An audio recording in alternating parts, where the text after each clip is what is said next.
Deuxième phase de l'Expo Béton, 8e édition à Matadi, Congo central et Salamaki, Mokolo ya mercredi 18 septembre 2024, na kati ya port ya Onatra, na présence ya bakadre pe ba autorité ya mboka, ndaki sa premier ministre Judith Tuluka pe ba membre ya gouvernement ya Congo central. Bongo thème ya édition Oyo, ezali bongo révolution urbaine des solutions durables du corridor ouest pour Kinshasa et Matadi. En charge de l'économie, Excellence Monsieur le ministre du Commerce extérieur, Honorable Président de l'Assemblée provinciale et chef parlementaire, Excellence Monsieur le gouverneur de la province du Congo central, Excellence Mesdames et Messieurs les ministres provinciaux, Monsieur le maire de Matadi, Monsieur le bourgmestre, Monsieur le conseiller communal, Monsieur le Président de la CCIKC, la Chambre de commerce et d'industrie du Congo central, Mesdames et Messieurs les chefs d'entreprise et leurs délégués, à vos titres et qualités respectifs. C'est pour nous un immense plaisir de nous retrouver ce jour à Matadi, au port de l'Onatra pour la suite de la 8e édition Expo Béton RDC, avec comme thème Révolution urbaine et solutions durables du corridor ouest pour Kinshasa et Congo central. Après l'ouverture à Kinshasa mardi 10 septembre dernier, cérémonie qui a été hautement rehaussée par son Excellence Monsieur le Président de la République, qui a connu la présence de l'honorable Président de l'Assemblée nationale, l'honorable Président du Sénat, le vice-président du Conseil supérieur de la magistrature, des ambassadeurs, des parlementaires, des chefs d'entreprise, des jeunes dont ceux des instituts des BTP, de vous-même, Excellence Madame la Première ministre et chef du gouvernement, vous nous faites de nouveau l'honneur de participer ici à Matadi à la seconde phase de cette édition, accompagnée par leurs Excellences, Monsieur le vice-premier ministre de l'économie et ministre du Commerce extérieur. Nous vous remercions infiniment, Excellence Madame la chef du gouvernement, pour cette marque de sollicitude. En effet, l'évolution de l'histoire de notre pays nous apprend qu'à partir de Kinshasa, les provinces et leurs villes sont quelquefois considérées comme l'arrière-pays. On dit qu'on voyage d'un Mboka, pratiquement vers les territoires ou les villages.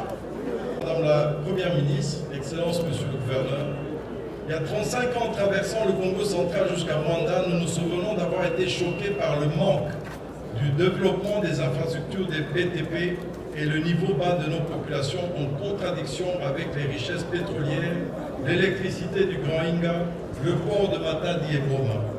Les contacts avec quelques ressortissants de la province afin de constituer un groupe d'influence pour booster certains projets locaux n'avaient pas abouti. Pourquoi la révolution urbaine ne se ressent pas dans le corridor ouest de la zone du Congo central? Excellence. En effet, les ports de Boma et de Matadi ou encore la voie d'entrée de Lufu sont celles qui alimentent la RDC dans sa partie ouest, puis le long des cours d'eau à partir de Kinshasa vers le Kasaï, le Grand Équateur, la Grande Orientale. La RDC se construit à partir de ces points d'entrée par les importations des matériaux, mais aussi et surtout à partir des cimenteries qui sont toutes au Congo central. Il n'y a donc aucune raison que les voiries, les infrastructures, les bâtiments et l'habitat ne se développent dans la province. La révolution urbaine, qui n'est pas seulement celle de la construction, mais aussi celle de l'esprit, pour la recherche du bien-être, du bien-vivre, devrait connaître son essor dans la province mère, la province ombilicale de la RDC. La province du Congo central avec son corridor est la seule reliée à la mer où se développe un port en haute mer de Banana. A des espaces stratégiques pour la construction des zones industrielles, mais dont il faut sécuriser les réserves foncières. Produit du pétrole brut depuis 50 ans, mais gaspille son gaz sans en tirer profit. La province a une piste aéroportuaire qui pourrait desservir cette zone industrielle de Mwanda et de Inga.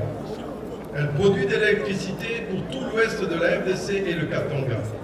Elle a une population jeune et active, raison pour lesquelles, à l'exemple de l'Égypte qui s'est construite le long du Nil, la province du Congo central devrait, à partir de Mwanda, jusqu'à Kinshasa, le long du chemin de fer, le long de la RN1, le long du majestueux feu.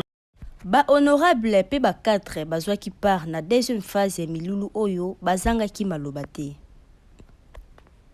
Moi je suis Victor Sambaka, député provincial du Congo central et plus rapporteur de l'enseignement. C'est la toute première fois que je vais participer à ces assises.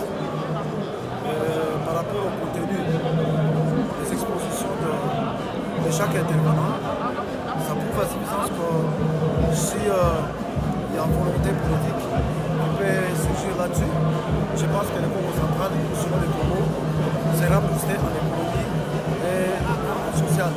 Parce que la population est en train d'être dans la misère la plus loin, et ce sont des voies, des sorties qui peuvent nous aider à pouvoir sortir de cette impasse économique que nous pouvons avoir, afin que nous n'ayons plus dans les jours à venir, dans les années à venir, un afflux de gens qui viennent du village, qui peuvent venir habiter la ville, parce qu'ils se retrouvent aussi du côté de l'énergie électrique.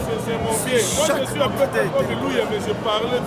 entité territoriale décentralisée peut avoir de la lumière, je pense que ça serait... Et d'ailleurs, l'autorité du pays, en séjour à mandat, où j'ai reçu mon invitation pour que je vienne participer à ces assises de la 8e édition Expo Béton dans la ville de Matadi, précisément dans la province du Congo central. Sous les thèmes la révolution urbaine, les solutions durables du corridor ouest pour Kinshasa et Congo central.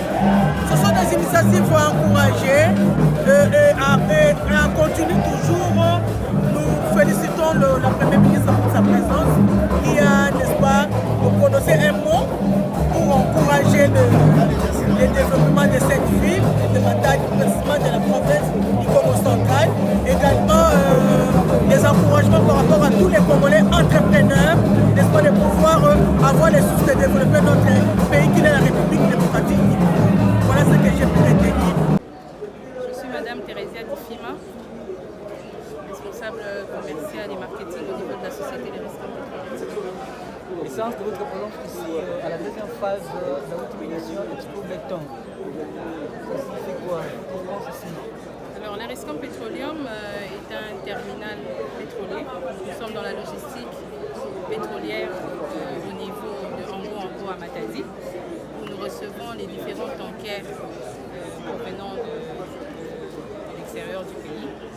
Et donc, notre présence à Expo Béton, c'est simplement parce que nous accompagnons les activités dans le Congo central et bien sûr toute activité concernant le béton a besoin d'être accompagnée de l'énergie et cette énergie proviendrait des produits pétroliers qui sont livrés via les Rexcom pétroliers. Voilà. Bosimba est première phase ya 8e édition Expo Béton et Salamaki kobandele 9 kino le 12 septembre na Kinshasa na centre financier de Kinshasa et Zwami na commune ya Gombe.